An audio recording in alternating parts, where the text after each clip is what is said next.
بسم اللہ الرحمن الرحیم۔ شروع اللہ کا نام لے کر جو بڑا مہربان ہے، کرم والا ہے۔ السلام علیکم ورحمۃ اللہ وبرکاتہ۔ اللہ تعالیٰ آپ سب کو خیر، ہدایت اور رحمتوں سے نوازے۔ قرآن پاک کی آیت لن ینالوا، سورۃ الحج آیت نمبر 37 کا ترجمہ۔ اللہ تک نہ ان جانوروں کا گوشت پہنچتا ہے نہ خون، بلکہ وہ تقوی ہے جو اللہ تک پہنچتا ہے۔ حدیث میں قربانی کی اہمیت۔ رسول اللہ صلی اللہ علیہ وسلم نے فرمایا، عید الاضحیٰ کے دن اللہ کے نزدیک سب سے محبوب عمل قربانی ہے۔ ترمذی۔ یہ محض جانور کی قربانی نہیں، یہ ایک باپ کا امتحان، ایک بیٹے کی رضا اور رب کی رضا کے لیے سب کچھ قربان کر دینے کا نام ہے۔ آج کی ویڈیو میں ہم بات کریں گے ذبیح کون تھے، مقام قربانی کہاں ہے، اور کیا آج بھی ہم وہی جذبہ رکھتے ہیں۔ آئیے دل کی گہرائیوں میں اترتے ہیں اور جانتے ہیں کہ قربانی کی اصل حقیقت کیا ہے۔ سلسلہ اسماعیل۔ یہ پہلے معلوم ہو چکا ہے کہ مورخین عرب نے عرب کی 3 قسمیں کی ہیں۔ عرب کی وہ قدیم قومیں جو بالکل برباد ہو گئی، مثلا تسم اور جدیس وغیرہ۔ خالص عرب جو قحطان کی اولاد ہے، مثلا اہل یمن اور انصار۔ اور تیسرا سلسلہ اسماعیلی۔ حضرت اسماعیل علیہ السلام جب مکہ میں آباد ہوئے تو حوالی مکہ میں بنو جرہم آباد تھے۔ حضرت اسماعیل علیہ السلام نے اس خاندان میں شادی کی اور اس سے جو اولاد ہوئی وہ عرب مستربہ کہلاتی ہے۔ اب عرب کا بڑا حصہ اسی خاندان سے ہے۔ پیغمبر اسلام اور خود اسلام کی تاریخ تمامتر اسی اخیر سلسلہ سے وابستہ ہے کہ حضور صلی اللہ علیہ وسلم حضرت اسماعیل علیہ السلام ہی کے خاندان سے ہیں، اور جو شریعت حضور صلی اللہ علیہ وسلم کو عنایت ہوئی وہی حضرت ابراہیم علیہ السلام کو عطا ہوئی تھی۔ قرآن مجید میں ارشاد ہے، ملائکہ آیت کا ترجمہ۔ سورۃ حج آیت نمبر 1۔ تمہارے باپ ابراہیم علیہ السلام کا مذہب ہے، اسی نے اس سے پہلے تمہارا نام مسلم رکھا، اور اس قرآن میں بھی۔ لیکن یورپ کے بہت سے متعصب مورخ سرے سے ان حقائق کے منکر ہیں، یعنی نہ حضرت ابراہیم علیہ السلام اور اسماعیل علیہ السلام عرب میں آئے، نہ انہوں نے کعبہ کی بنیاد ڈالی، نہ حضرت صلی اللہ علیہ وسلم حضرت اسماعیل علیہ السلام کی اولاد ہے۔ چنانچہ ان مباحث نے مذہبی تعصب کی صورت اختیار کر لی ہے۔ اس لیے یہ توقع مشکل ہے کہ ہم اس بحث کو اس طرح طے کر سکیں گے کہ استدلال کی بنیاد یورپ کے مسلمات پر رکھی جائے۔ جو واقعات مختلف یہ ہیں بہت ہیں، لیکن اصولی امور صرف 2 ہیں جن میں دونوں فریق کا کوئی مقدر مشترک نظر نہیں آتا۔ یہ اصول جس فریق کے موافق طے ہوں، اس کے فریق جزیات بھی اس کے موافق تسلیم کر لینے چاہیے۔ اصول مذکورہ حضرت حاجرہ اور حضرت اسماعیل علیہ السلام عرب میں آ کر آباد ہوئے یا نہیں؟ حضرت ابراہیم علیہ السلام حضرت اسحاق علیہ السلام کو قربان کرنا چاہتا یا حضرت اسماعیل علیہ السلام کو قربان کرنا چاہتا؟ حضرت اسماعیل علیہ السلام کہاں آباد ہوئے؟ حضرت اسماعیل علیہ السلام کو حضرت ابراہیم علیہ السلام کے حکم سے حضرت ابراہیم علیہ السلام اللہ تعالیٰ کے حکم سے مکہ مکرمہ کے بے آب و گیا وادی میں چھوڑا۔ اس وقت وہاں نہ پانی تھا، نہ لوگ، نہ کوئی آباد کاری، صرف ایک ویران وادی تھی جہاں آج بیت اللہ کعبہ واقع ہے۔ حضرت اسماعیل علیہ السلام حضرت اسماعیل علیہ السلام حضرت ابراہیم علیہ السلام کے بڑے بیٹے تھے اور ان کی والدہ حضرت حاجرہ تھیں۔ حضرت ابراہیم علیہ السلام اللہ کے حکم سے حضرت حاجرہ اور حضرت اسماعیل علیہ السلام کو فلسطین سے لے کر مکہ کی وادی میں چھوڑ آئے۔ جب پانی ختم ہوا، حضرت حاجرہ نے اپنے شیر خوار بچے اسماعیل کو لٹا کر صفا و مروہ کی پہاڑوں کے درمیان دوڑ لگائی تاکہ کہیں سے پانی مل جائے۔ اسی دوڑ کو آج حج اور عمرہ میں سعی کے طور پر یاد کیا جاتا ہے۔ حضرت اسماعیل علیہ السلام کے قدموں کے قریب زمین سے ایک چشمہ پھوٹا جو آج بھی جاری ہے، اسے زمزم کہا جاتا ہے۔ یہ اللہ کا معجزہ تھا۔ وقت کے ساتھ کچھ قبیلے اس علاقے میں آنے لگے، خصوصاً قبیلہ جرہم۔ حضرت اسماعیل علیہ السلام انہی میں جوان ہوئے اور ان کی زبان سیکھ لی اور انہی میں شادی کی۔ جب حضرت اسماعیل علیہ السلام جوان ہوئے، حضرت ابراہیم علیہ السلام واپس آئے اور باپ بیٹے نے مل کر کعبہ اللہ کی تعمیر کی۔ قرآن میں اس کا تذکرہ ہے، وَإِذْ يَرْفَعُ إِبْرَاهِيمُ الْقَوَاعِدَ مِنَ الْبَيْتِ وَإِسْمَاعِيلُ، سورۃ البقرہ آیت نمبر 127۔ حضرت اسماعیل علیہ السلام کی نسل کو بنی اسماعیل کہا جاتا ہے۔ انہی کی اولاد میں سے ہزاروں سال بعد نبی کریم محمد مصطفیٰ صلی اللہ علیہ وسلم کا ظہور ہوا، اس لیے آپ کو اسماعیلی النسل کہا جاتا ہے۔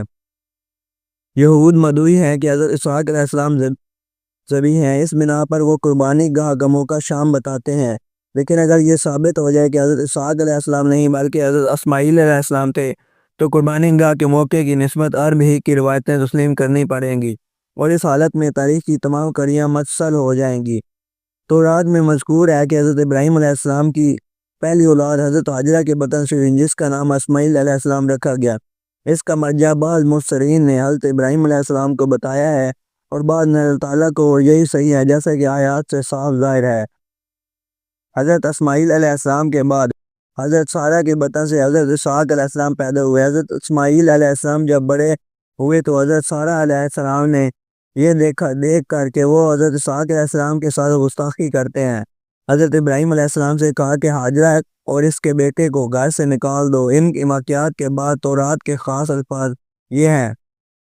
تورات: تب ابراہیم علیہ السلام نے صبح سویرے اٹھ کر روٹی اور پانی کی ایک مشق لی اور حاجرہ کے کندھے پر دھر دیا اور اس لڑکے کو بھی رخصت کیا۔ وہ روانہ ہوئی، بیر صبا کے بیاباں میں بھٹکتی پھرتی تھی، اور جب مشق کا پانی چک گیا تب اس نے اس لڑکے کو ایک جھاڑی کے نیچے ڈال دیا اور آپ اس کے سامنے ایک پیر کے پٹے پر دور جا کر بیٹھی، کیونکہ اس نے کہا لڑکے کا مرنا نہ دیکھوں۔ سو وہ سامنے بیٹھی اور چلا چلا کر روئی۔ تب خدا نے اس لڑکے کی آواز سنی اور خدا کے فرشتے نے آسمان سے حاجرہ کو پکارا اور اس سے کہا کہ اے حاجرہ، تجھ کو کیا ہوا؟ مت ڈر کے۔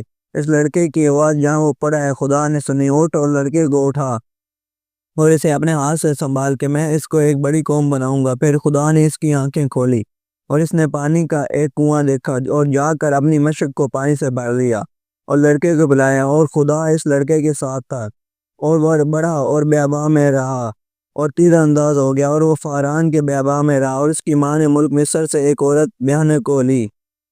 تورات سفر پیدائش باب نمبر 21 کے مطابق یہ تورات کے مطابق ہے۔ اس بارے سے ظاہر ہوتا ہے کہ حضرت اسماعیل علیہ السلام جب گھر سے نکالے گئے تو بالکل بچے تھے، چنانچہ حضرت حاجرہ نے مشق کو ان کے کاندھے پر اٹھایا، اور عرب تورات میں صاف یہ الفاظ ہیں۔ حضرت ابراہیم علیہ السلام نے مشق اور بچہ دونوں کو حاجرہ کے کندھے پر رکھا، لیکن تورات میں بھی یہ مذکور ہے کہ حضرت اسماعیل علیہ السلام پیدا ہوئے تو حضرت ابراہیم علیہ السلام کی عمر 86 برس کی تھی، اور جب حضرت ابراہیم علیہ السلام نے حضرت اسماعیل علیہ السلام کا ختنہ کیا تو حضرت اسماعیل علیہ السلام کی عمر 13 برس اور حضرت ابراہیم علیہ السلام کی عمر 99 برس کی تھی۔ یہ ظاہر ہے کہ حضرت اسماعیل علیہ السلام کے گھر سے نکالے جانے کا واقعہ ختنے کے بعد کا اوگسٹی ہے۔ اس وقت قطعاً ان کی عمر 13 برس سے زیادہ تھی، اور اس سان کا لڑکا اتنا چھوٹا نہیں ہوتا کہ ماں اسے کندھے پر اٹھائے پھرے۔ اس واقعے سے غرض یہ ہے کہ حضرت اسماعیل علیہ السلام کی عمر اس وقت اتنی ہو چکی تھی کہ حضرت ابراہیم علیہ السلام ان کو اور ان کی والدہ کو اصلی مقام سکونت سے کسی اور مقام پر لا کر آباد کر سکتے تھے۔ تورات کی عبارت مذکورہ میں تصریح ہے کہ حضرت اسماعیل علیہ السلام فاران میں رہے اور تیر اندازی کرتے رہے۔ عیسائی کہتے ہیں کہ فاران اس صحرا کا نام ہے جو فلسطین کے جنوب میں واقع ہے، اس لیے حضرت اسماعیل علیہ السلام کا عرب میں آنا خلاف واقعہ ہے۔ جغرافیہ دان عرب عموماً متفق ہیں کہ فاران حجاز کے پہاڑ کا نام ہے، چنانچہ مجم البلدان میں صاف تصریح ہے، لیکن عیسائی مصنفین اس سے اتفاق نہیں کر سکتے۔ اس کا فیصلہ ایک بڑی طویل بحث پر مبنی ہے جو مباحثہ اور مناظرے کی حد تک پہنچ جاتی ہے، اس لیے ہم اس کو قلم انداز کرتے ہیں۔ البتہ اس قدر بتانا ضروری ہے کہ عرب کی حد شمالی کسی زمانے میں کس حد تک وسیع تھی۔ موسی و لیبان تمدن عرب میں لکھتے ہیں اس جزیرے کی حد شمالی اس قدر صاف اور آسان نہیں ہے، یعنی یہ حد اس طرح پر قائم ہوتی ہے کہ غزوہ سے جو فلسطین کا ایک شہر اور بحر متوسط پر واقع ہے ایک خط جنوب بحر لوط تک کھینچا جائے اور وہاں سے دمشق اور دمشق سے دریائے فرات تک اور دریائے فرات کے کنارے کنارے لا کر خلیج فارس میں ملا دیا جائے، پس اس خط کو عربستان کی حد شمالی کہہ سکتے ہیں۔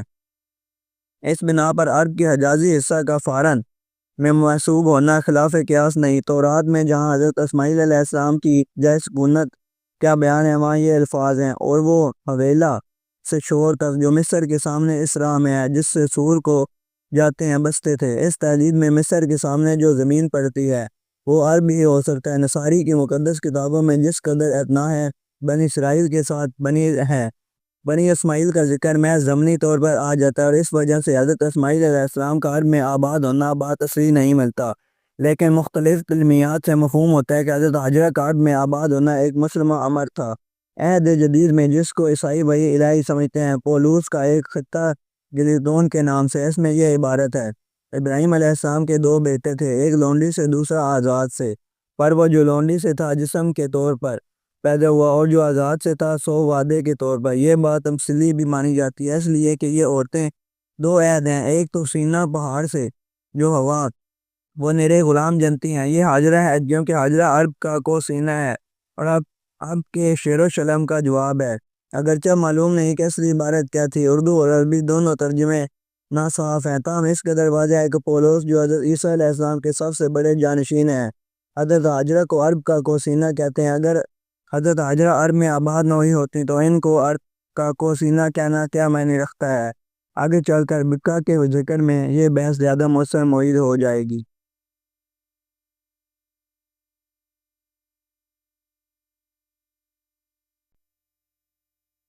ذبیح کون ہے؟ ذبیح کا مطلب ہوتا ہے قربان کیا گیا یا قربانی کے لیے پیش کیا گیا۔ اسلامی تاریخ میں جب ہم ذبیح کی بات کرتے ہیں تو اس سے مراد وہ عظیم بیٹا ہے جسے حضرت ابراہیم علیہ السلام نے اللہ کے حکم پر قربان کے لیے پیش کر دیا۔ اب آئیے جانتے ہیں ذبیح کون ہے۔ اسلامی روایات کے مطابق ذبیح حضرت اسماعیل علیہ السلام ہے، جبکہ کچھ یہودی اور عیسائی روایات میں حضرت اسحاق علیہ السلام کو ذبیح کہا جاتا ہے، لیکن قرآن اور معتبر اسلامی تفسیر کے مطابق حضرت اسماعیل علیہ السلام ہی وہ بیٹے ہیں جنہیں قربانی کے لیے پیش کیا گیا۔ حضرت ابراہیم علیہ السلام نے خواب میں دیکھا کہ وہ اپنے بیٹے کو اللہ کے لیے قربان کر رہے ہیں۔ خواب انبیاء کے لیے وہی ہوتا ہے، اس لیے انہوں نے فوراً اس پر عمل کرنے کا فیصلہ کیا۔ بیٹے سے مشورہ: اے میرے بیٹے، میں خواب میں دیکھتا ہوں کہ میں تجھے ذبح کر رہا ہوں، تو بتا تیرا کیا خیال ہے؟ سورۃ الصافات آیت نمبر 102۔ حضرت اسماعیل علیہ السلام کا جواب: اے ابا جان، آپ وہی کیجئے جو آپ کو حکم دیا گیا ہے، انشاءاللہ آپ مجھے صبر کرنے والوں میں پائیں گے۔ باپ بیٹا اللہ کی رضا کے لیے تیار ہو گئے۔ حضرت ابراہیم علیہ السلام نے حضرت اسماعیل علیہ السلام کو پیشانی کے بعد زمین پر لٹا دیا تاکہ چہرہ نہ دیکھیں اور دل نرم نہ ہو۔ جیسے ہی حضرت ابراہیم علیہ السلام نے چھری چلائی، اللہ تعالیٰ نے ایک دمبا نازل فرمایا اور فرمایا اللہ کی طرف سے مدد۔ اور فرمایا اے ابراہیم، تو نے خواب سچ کر دکھایا، ہم نیکی کرنے والوں کو ایسا ہی صلہ دیتے ہیں۔ سورۃ الصافات آیت نمبر 105 107۔ اس واقعے کو عید الاضحیٰ کی صورت میں ہر سال یاد رکھا جاتا ہے۔ اللہ کی اطاعت میں سب کچھ قربان کیا جا سکتا ہے۔ باپ بیٹے کی قربانی اور اطاعت قیامت تک کے لیے ایک مثال ہے۔ ایمان، صبر اور قربانی کا حقیقی مفہوم اسی واقعے سے سمجھ آتا ہے۔ تورات اگرچہ یہودیوں کی عدم احتیاطی اغراض اور ذاتی اور زمانے کے انقلاب سے سراپاً پامشق ہو گئی ہے، اور خصوصاً پیغمبر خاتمین صلی اللہ علیہ وسلم کے متعلق اس میں جو تصریحات اور تعلیمات تھیں، یہود کے دست تصرف نے ان کو بالکل برباد کر دیا ہے۔ تاہم حقائق کے عناصر اب بھی ہر جگہ موجود ہے۔ تورات میں گو تفصیلاً حضرت اسحاق علیہ السلام کا ذبیح ہونا لکھا ہے، لیکن مطابق کلام میں اس بات کے قطعی دلائل موجود ہیں کہ وہ ہرگز ذبیح نہ تھے اور نہ ہو سکتے تھے۔ امور ذیل کو پیش نظر رکھنا چاہتے ہیں۔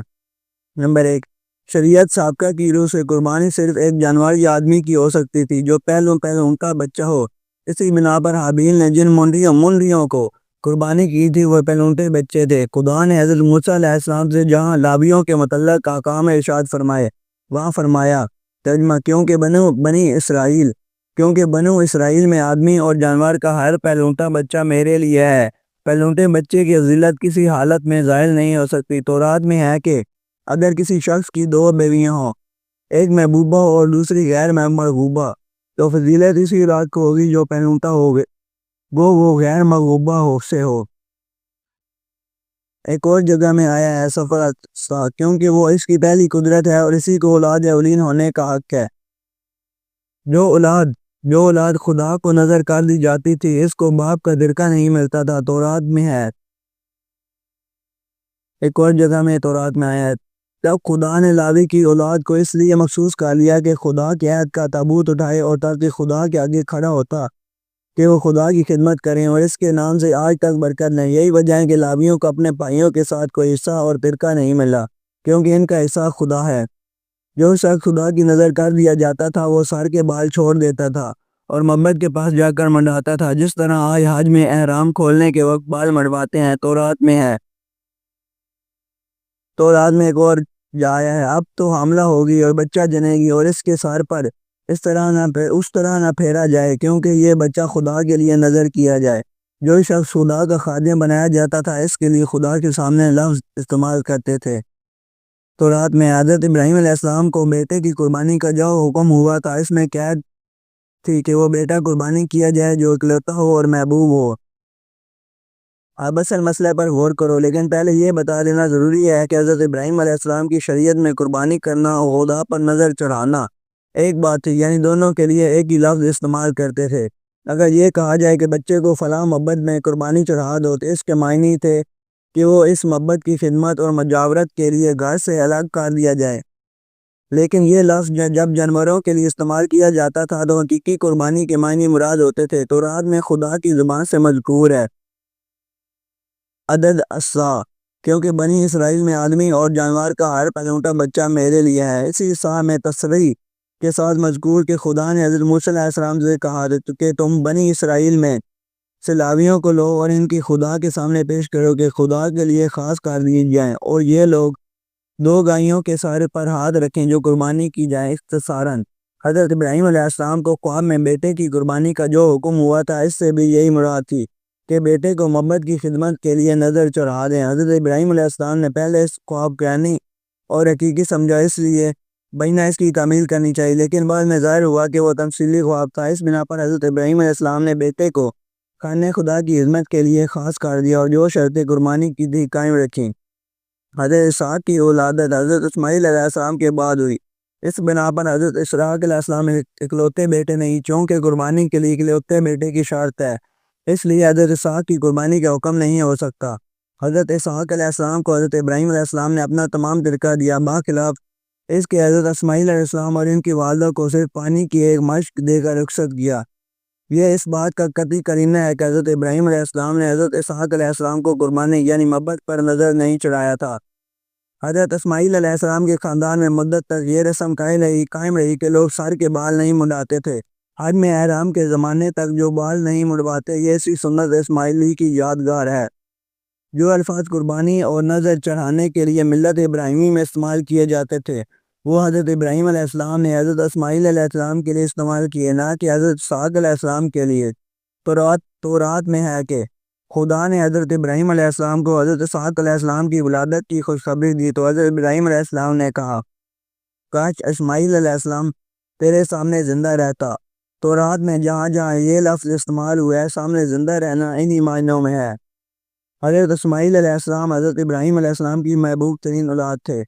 تورات جو تمام تر حضرت اسحاق علیہ السلام کی یک طرفہ داستان ہے، اس میں حضرت اسحاق علیہ السلام اور حضرت اسماعیل علیہ السلام کے جو امتیازی خصائل بیان کیے ہیں، یہ ہیں کہ حضرت اسحاق علیہ السلام خدا کے وعدے اور عہد کا منظر ہے، اور حضرت اسماعیل علیہ السلام دعوت ابراہیم علیہ السلام ہے، یعنی حضرت ابراہیم علیہ السلام کی دعا اور خواہش سے پیدا ہوئے۔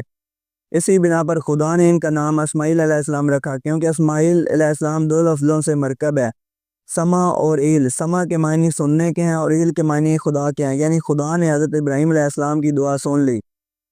تورات میں ہے کہ خدا نے حضرت ابراہیم علیہ السلام سے کہا کہ اسماعیل علیہ السلام کے بارے میں نے تیری سن لی۔ حضرت ابراہیم علیہ السلام کو جب خدا نے حضرت اسحاق علیہ السلام کی خوشخبری دی تو حضرت ابراہیم علیہ السلام اس موقع پر بھی حضرت اسماعیل علیہ السلام کو یاد کیا، غرض چونکہ حضرت ابراہیم علیہ السلام کو قربانی کا جو حکم ہوا تھا، اس میں کیا تھی کہ محبوب ترین بیٹا ہو، اس لیے حضرت اسماعیل علیہ السلام ہی ذبح ہو سکتے ہیں، نہ کہ حضرت اسحاق علیہ السلام۔ حضرت اسحاق علیہ السلام کی جب خدا نے بشارت دی تو ساتھ یہ بھی بشارت دی کہ میں اس کی نسل سے ابدی عہد باندھوں گا۔ تورات میں ہے، پھر خدا نے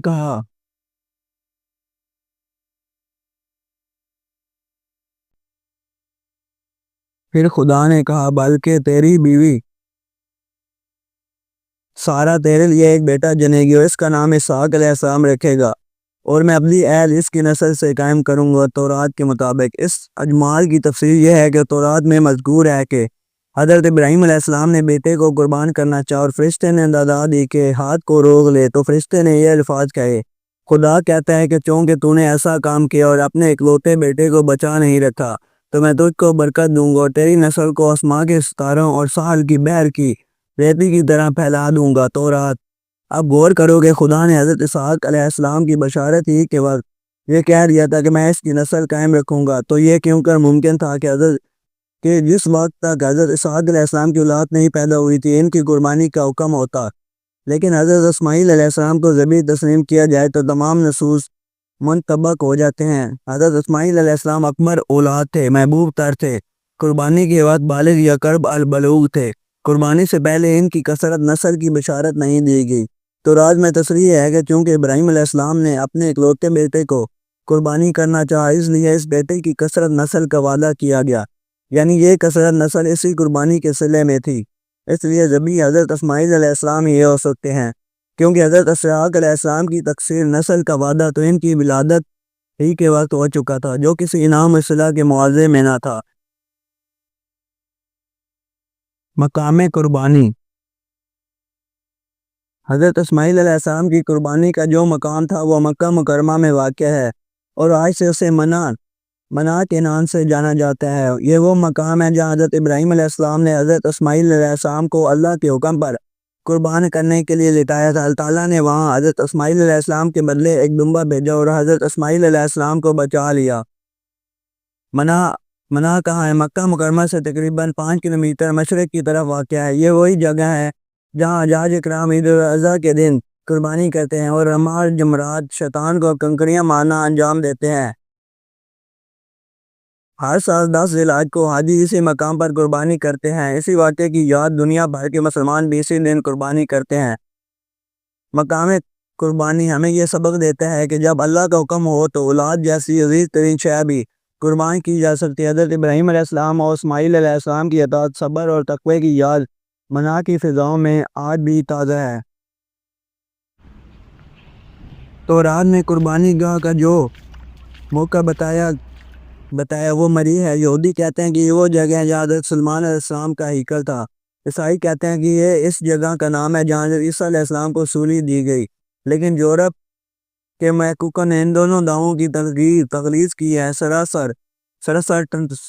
سر اسٹانلی لکھتے ہیں، حضرت ابراہیم علیہ السلام صبح کے وقت اپنے خیمے سے نکل کر اس مقام پر گئے جہاں ان کو خدا نے حکم دیا تھا، لیکن یہ موریہ کا پہاڑ نہیں ہے جیسا کہ یہود کا دعویٰ ہے، نہ عیسائیوں کے خیال کے موافق قبر مقدس کے گرجے کے پاس ہے۔ یہ قیاس تو یہودیوں کے قیاس سے بھی زیادہ بعید ہے، اور اس سے بعید مسلمانوں کا دعویٰ ہے کہ وہ جبل عرفات ہے۔ غالباً یہ مقام جرزیم کے پہاڑ پر ہے اور وہی قربانی گاہ سے مشابہ مقام ہے۔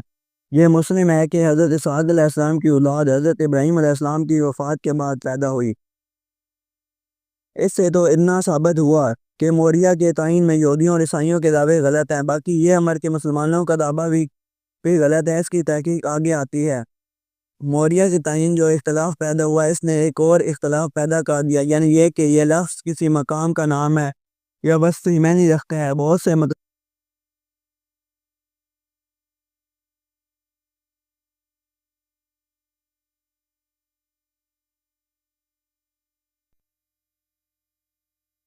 بہت سے مترجموں نے اس کو ایک مشترک لفظ سمجھا اور اس کے لیے اس کا ترجمہ تورات کے بعض نسلوں میں بلوتاتات عالیہ اور بعض میں زمین بلند اور بعض میں مقام الرویہ کیا، لیکن زیادہ صاحب الرائے لوگوں نے اس مقام کو نام سمجھا اور اس لیے لفظ کا ترجمہ نہیں کیا بلکہ بحال خود رہنے دیا۔ لیکن امتداد زمانہ اور بے پرواہی سے لفظ کی حیت بدل گئی، یعنی مریہ کا مورا ہو گیا، خصوصاً اس وجہ سے کہ عبرانی زبان میں دونوں لفظوں کا املا قریب ہے۔ مورا کی نسبت تورات میں تصریح ہے کہ عرب میں واقع ہے، تورات میں ہے، اور مدانیوں کی فوج شمال کی جانب مورا کی پہاڑی پرواری میں تھی۔ مدین عرب میں واقع ہے۔ تمام واقعات اور قرآن کو پیش نظر رکھا جائے تو ثابت ہو جائے گا کہ یہ لفظ مورا نہیں بلکہ مروہ ہے، جو مکہ معظمہ کی پہاڑی ہے اور جہاں اب صحیح کی رسم ادا کی جاتی ہے۔ عرب کی روایت، قرآن مجید کی تصریح، حدیث کی تعین، تمام چیزیں اسی قیاس سے اس قدر مطابق ہوتی جاتی ہیں کہ اس قسم کا اتفاق بغیر صحت واقعہ کے ممکن نہیں۔ تفصیل اسی کی یہ ہے، حدیث میں ہے کہ حضور صلی اللہ علیہ وسلم نے مروہ کی طرف اشارہ کر کے فرمایا قربانی گاہ یہ ہے، اور مکہ کی تمام پہاڑیاں اور گھاٹیاں قربانی گاہ ہیں۔ حضور صلی اللہ علیہ وسلم کے زمانے میں مروہ میں قربانی نہیں ہوتی تھی بلکہ منا میں ہوتی تھی، جو مکہ سے 3 میل پر ہے۔ تاہم حضور صلی اللہ علیہ وسلم نے مروہ ہی کو قربانی گاہ فرمایا، اسی بنا پر تھا کہ حضرت ابراہیم علیہ السلام یہیں حضرت اسماعیل علیہ السلام کی قربانی کرنا چاہی تھی۔ قرآن مجید میں ہے، سورۃ الحج آیت نمبر 33 کا ترجمہ۔ پھر قربانی کے جانوروں کی جگہ کعبہ ہے۔ سورۃ المائدہ آیت نمبر 90۔ قربانی جو کہ کعبہ میں پہنچے، مروہ بالکل کعبہ کے مقابل اور اس کے قریب ہے۔ ان آیتوں سے ثابت ہوتا ہے کہ قربانی کی اصل جگہ کعبہ ہے، منع نہیں، لیکن جب حجاج کی کثرت ہوئی تو کعبہ کے حدود کو منع تک وسعت دے دی گئی۔ یہ غلط ہے کہ مسلمان الفاظ کو نہیں بلکہ منع کو قربانی گاہ سمجھتے ہیں۔ مدین عرب کی زمین ہے اور عرب کو اکثر مدانیوں کہتے ہیں، اور مدین کی زمین شام کے جنوب سے یمن کے شمال تک ہے، اور یہ لوگ حضرت ابراہیم علیہ السلام کی اولاد ہیں، جو قطور اسے تھے۔ قربانی کی یادگار۔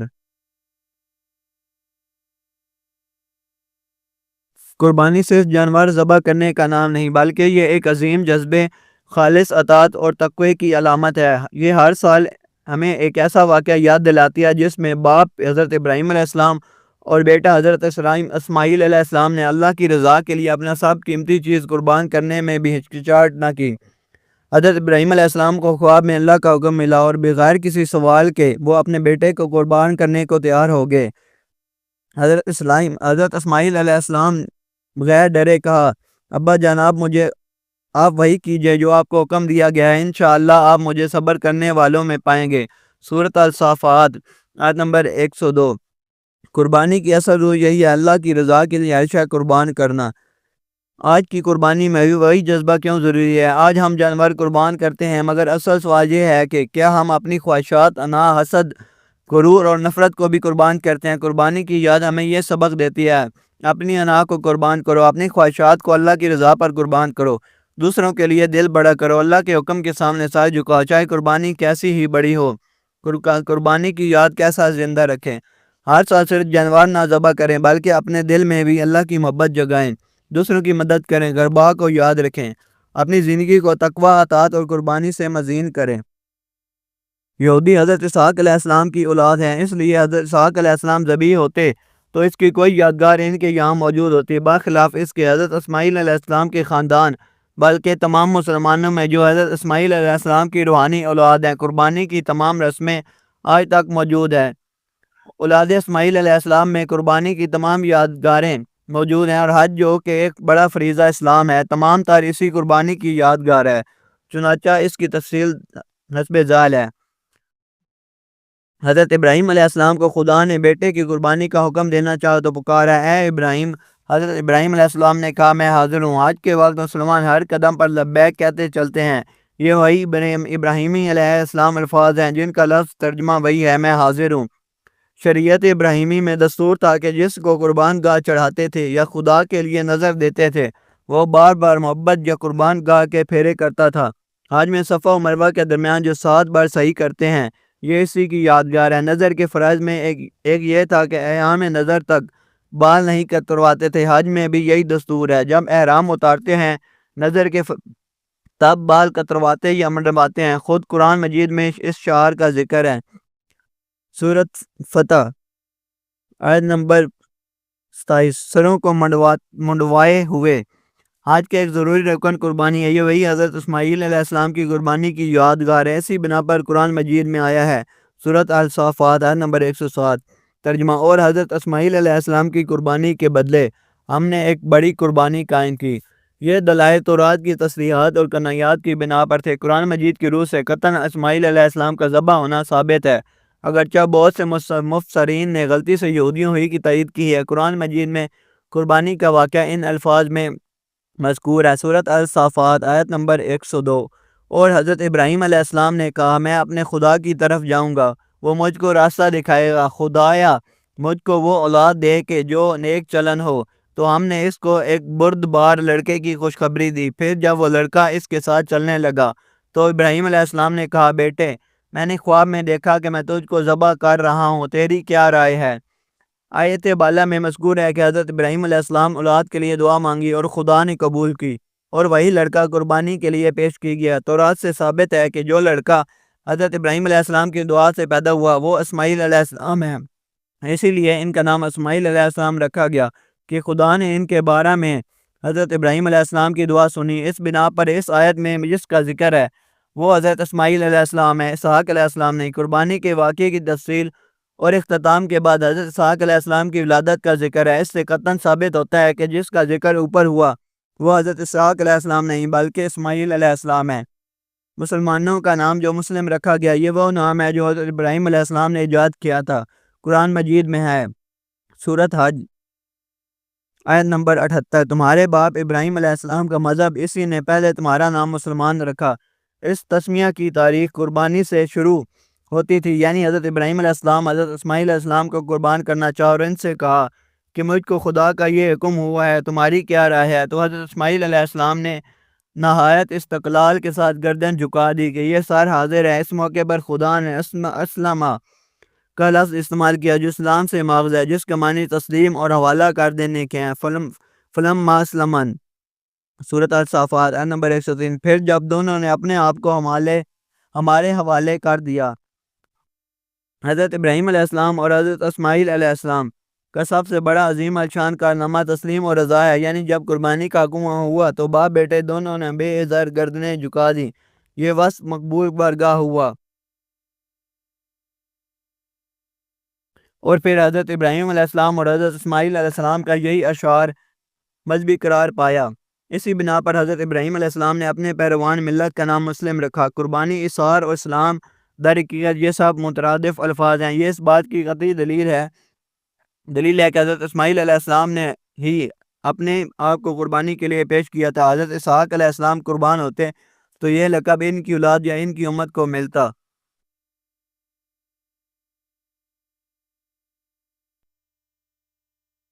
ابھی گزشتہ کچھ صفحات کے حاشیے میں گزر چکا ہے کہ بعض مفسرین نے کرب لفظ کی وجہ سے سمیع کا فاعل حضرت ابراہیم علیہ السلام کو قرار دیا۔ تابعین میں حضرت ابن زیاد اور حضرت حسن بصری کا یہی مسلک اور ابو حیان نے اسی کی تائید کی ہے، لیکن صحابہ میں حضرت ابن عباس اور تابعین میں مجاہد، قتادہ اور سفیان نے اللہ کی طرف ضمیر پھیری ہے اور یہ معنی لیا ہے کہ تمہارا نام مسلم قرآن کے نزول سے پہلے بھی اللہ تعالیٰ نے رکھا اور اس قرآن میں بھی اس نے تمہارا نام رکھا، مسلمان۔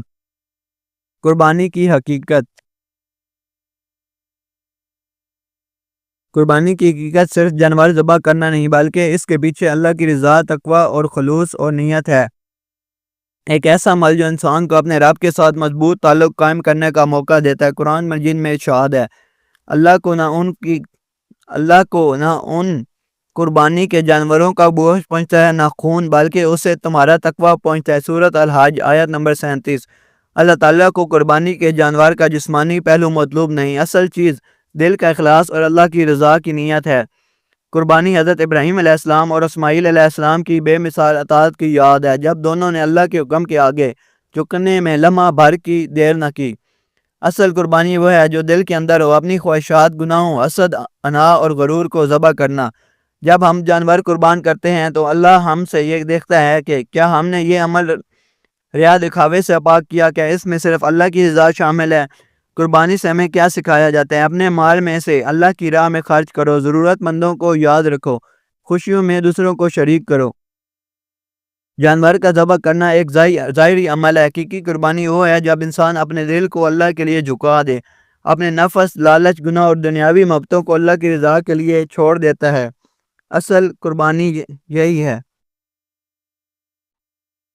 قربانی کی حقیقت۔ اس مسئلے کی حقیقت اس وقت اور بھی واضح ہو جاتی ہے کہ جب اس پر غور کیا جائے کہ حضرت ابراہیم علیہ السلام کو جو بیٹے کی قربانی کا حکم دیا گیا تھا، اس سے اصل مقصود کیا تھا۔ قدیمی زمانے میں بت پرست قومیں اپنے معبودوں پر اپنی اولاد کو بھیڑ چڑھا دیا کرتی تھیں۔ یہ رسم ہندوستان میں انگلش گورنمنٹ سے پہلے موجود تھی۔ مخالفین بت پرست قومیں اپنے معبودوں پر اپنی اولاد کو بھیڑ چڑھا دیا کرتی تھی۔ یہ رسم ہندوستان میں انگلش گورنمنٹ سے پہلے موجود تھی۔ مخالفین اسلام کا خیال ہے کہ حضرت اسماعیل علیہ السلام کی قربانی بھی اسی قسم کا حکم تھی، لیکن یہ سخت غلطی ہے۔ اکابر صوفیہ نے لکھا ہے کہ انبیاء علیہ السلام کو جو خواب دکھائے جاتے ہیں وہ دو قسم کے ہوتے ہیں، عینی اور تمثیلی۔ عینی میں بینہ وہی چیز مقصود ہوتی ہے جو خواب میں نظر آتی ہے۔ تمثیلی میں تشبیہ اور تمثیل کے پیرا یہ میں کسی کو مطلب پورا ادا کرنا ہوتا ہے۔ حضرت ابراہیم علیہ السلام کو جو خواب دکھایا گیا اس سے مراد یہ تھی کہ بیٹے کو کعبہ کی خدمت کے لیے نظر چڑھا دیں، یعنی وہ کسی اور شغل مصروف نہ ہوں بلکہ کعبہ کی خدمت کے لیے وقف کر دیے جائیں۔ تو رات میں جا بجا قربانی کا لفظ ان معنیوں میں آیا ہے۔ حضرت ابراہیم علیہ السلام نے اس خواب کو عینی خیال کیا اور بینہ اس کی تعمیل کرنی چاہیے۔ گو یہ خیال اجتہادی غلطی تھی جو انبیاء علیہ السلام سے ہو سکتی ہے، گویا غلطی قائم نہیں رہتی بلکہ خدا اس پر متنبع کر دیتا ہے۔ اس بنا پر گو حضرت ابراہیم علیہ السلام اس فعل سے روک دیے گئے، لیکن خدا نے ان کی حسن و نیت کی قدر کی اور فرمایا، سورۃ الصافات آیت نمبر 105 کا ترجمہ، تو نے خواب کو سچا کیا، ہم اسی طرح نیکوکاروں کو جزا دیتے ہیں۔ بہرحال یہاں اس تفصیل سے مقصود یہ ہے کہ قربانی سے مقصود خدمت کعبہ کے لیے نظر چڑھانا تھا، اور نظر چڑھانے کے لیے شریعت سابقہ میں جو لفظ مستعمل تھا وہ خدا کے سامنے تھا۔ تورات میں یہ محاورہ نہایت کثرت سے آیا ہے۔ حضرت ابراہیم علیہ السلام حضرت اسماعیل علیہ السلام کے حق میں خدا سے جو دعا کی ہے وہ ان لفظوں میں تھی، تورات، کاش اسماعیل علیہ السلام تیرے سامنے زندہ گزارتا۔ اسی خواہش کے مطابق ان کو خواب میں تمثیلی پیرا میں حکم دیا گیا کہ وہ بیٹے کی قربانی کریں۔ اس بات کی قطعی دلیل ہے کہ حضرت ابراہیم علیہ السلام کو خواب میں حضرت اسحاق علیہ السلام کی قربانی کا نہیں بلکہ حضرت اسماعیل علیہ السلام کی قربانی کا حکم دیا۔ اس مقام پر مصنف کی یہ عبارت مزید تشریح کی محتاج ہے۔ مصنف نے جیسا کہ لکھا کہ رویا یا دو قسم کے ہوتے ہیں، ایک عینی جس میں صورت واقعہ بینہ دکھائی جاتی ہے، اور دوسری تمثیلی جس میں صورت واقعہ کسی مثالی صورت میں ظاہر ہوتی ہے۔ اس کو بہت سے علماء نے تسلیم کیا ہے اور بیان کیا کہ خواب کی دوسری قسم میں اصلی مقصود رویا کی دوسری مثالی صورت ہوتی ہے، جیسے کہ حضرت یوسف علیہ السلام کا اپنے ماں باپ کو آفتاب اور ماہتاب اور بھائیوں کے ستاروں کی شکل میں دیکھنا، یا حضور صلی اللہ علیہ وسلم کا مدینہ کی وبا کو ایک بڑھیا کی شکل میں دیکھنا، اور احد میں مسلمان شہداء کو مذبوح گائیوں کے رنگ میں دیکھنا۔ محدث خطابی معلم السنستین میں لکھتے ہیں، بعض خواب تمثیلی ہوتے ہیں جس کو اس مثالی صورت میں اس لیے بیان کیا جاتا ہے کہ اس طریقے پر اس کی تعبیر کی جائے جس طریقے پر ایسے خواب کی تعبیر کی جاتی ہے، اور بعض خواب اس کے محتاج نہیں ہوتے بلکہ وہ مشاہدہ بن کر سامنے آتے ہیں۔ امام ابو بکر ابن العربی مالکی احکام القرآن میں اسی حقیقت کا ذکر حضرت ابراہیم علیہ السلام کے رویا کے ضمن میں یوں فرماتے ہیں کہ بعض رویا نام کی طرح ہوتے ہیں، یعنی عینی و تصریح جو بالکل لفظاً واقعے کے عین مطابق ہوتے ہیں، اور بعض مثل قنیتوں کی طرح ہوتے ہیں، یعنی کسی مناسبت معنی کے سبب سے وہ کسی دوسرے ہم شکل واقعے کی صورت میں دکھائے جاتے ہیں۔ چنانچہ حضرت ابراہیم علیہ السلام کا یہ خواب اسی دوسری قسم کا تھا۔ احکام القرآن، مصنف سیرت نے اس مقام پر انہی کی بعض علماء کی تقلید کر کے حضرت ابراہیم علیہ السلام کے اس خواب کو تمثیلی کہا ہے، اور اسی بنا پر ان کو یہ کہنے کی ضرورت ہوئی کہ حضرت ابراہیم علیہ السلام اپنے اس خواب کو جو تمثیلی تھا اپنی خطائے اجتہادی سے عینی اور حقیقی سمجھے اور اس کی بینہ تعمیل پر آمادہ ہو گئے، لیکن عین وقت پر ان کو وحی الہی نے ان کی اجتہادی خطاب پر متنبع کر دیا اور حضرت اسماعیل علیہ السلام کی بینہ قربانی سے روک کر ان کی جگہ جانور کی قربانی پیش کی۔ پیچیدگی جامعہ ذوق کا اس مقام پر اس واقعے کو حضرت ابراہیم علیہ السلام کی اجتہادی غلطی ماننے سے ابا کرتا ہے، اور یہ سمجھتا ہے کہ حضرت ابراہیم علیہ السلام جو محبت الہی سے سرشار تھے، خطائے اجتہادی سے نہیں بلکہ غلبہ شوق، اطاعت و محبت میں اس حکم الہی کی تعمیل اپنی طرف سے بالکل بینہ اور بلفظ کرنے پر آمادہ ہو گئے، تاکہ اس ابتلا میں وہ اللہ تعالیٰ کے حضور میں پورے اتریں اور اپنی طرف سے بیٹے کی جان کی قربان کی جگہ اس کی خدمت توحید و تولید کعبہ کے لیے وقف قرار دینے کی تعویل کا سہارا لے کر نفس کی مطابقت کے شبہ اور دھوکے سے بھی پاک رہیں، تاکہ ان کو اللہ تعالیٰ خود اس حقیقت کو اپنے لفظوں میں واضح فرما دے۔ چنانچہ اللہ تعالیٰ کو ان کی یہ ادا بہت پسند آئی اور آواز آئی۔ سورۃ الصافات آیت نمبر 105 آیت نمبر 107، ابراہیم تم نے خواب کو سچا کر دکھایا، ہم مخلصین کو ایسا ہی صلہ دیا کرتے ہیں، اور ہم نے ایک بڑا ذبیحہ اس کے عوض میں دیا، اور امت پر یہ قربانی اسی تمثیلی رنگ میں واجب ٹھہرائی گئی، یعنی جسمانی اطاعت اور قربانی کی تمثیل جانور کی قربانی کی شکل ہے۔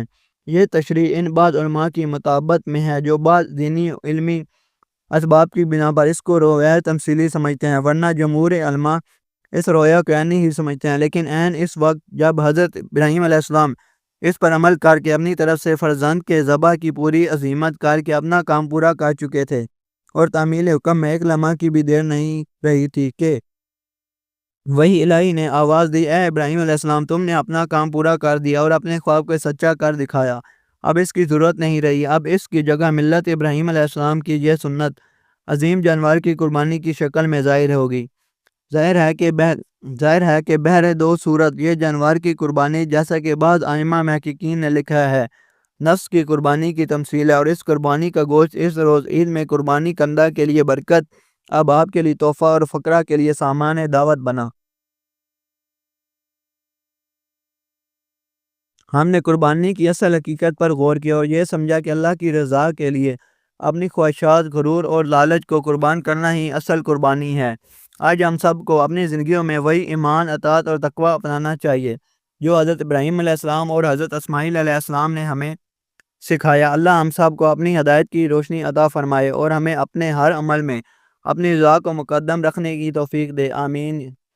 اگر آپ کو یہ ویڈیو پسند آئی ہو تو برائے مہربانی اس ویڈیو کو شیئر کریں اور ہماری محنت اور دین کی اصلاح میں ہماری مدد کریں، اور اس ویڈیو کو آگے پہنچائیں تاکہ اور بھی لوگ اس ویڈیو اور اسلام کی دستی باز، اسلام کو پہچانیں اور اسلام کی مشکلات کو سمجھیں جو حضرت ابراہیم علیہ السلام نے اپنا سب کچھ قربان کر دیا، اور ہمیں بھی چاہیے کہ دین اسلام کو پھیلائیں۔ ہمارے چینل لائٹ آف ہدایت کو سبسکرائب کریں اور اس ویڈیو پر اپنے قیمتی تبصرے چھوڑیں۔ اللہ ہمیں اپنی ہدایت دے اور ہم سب کو اپنی قربانیوں میں اخلاص کی توفیق دے۔ یاد رکھیں، روشنی کا سفر ہمیشہ ساتھ ہوتا ہے اور ہم سب کا مقصد ایک ہی ہے، اللہ کی رضا۔ اللہ ہمیں اپنی ہدایت دے اور ہم سب کو اپنی قربانیوں میں اخلاص کی توفیق دے، آمین۔ السلام علیکم ورحمۃ اللہ وبرکاتہ۔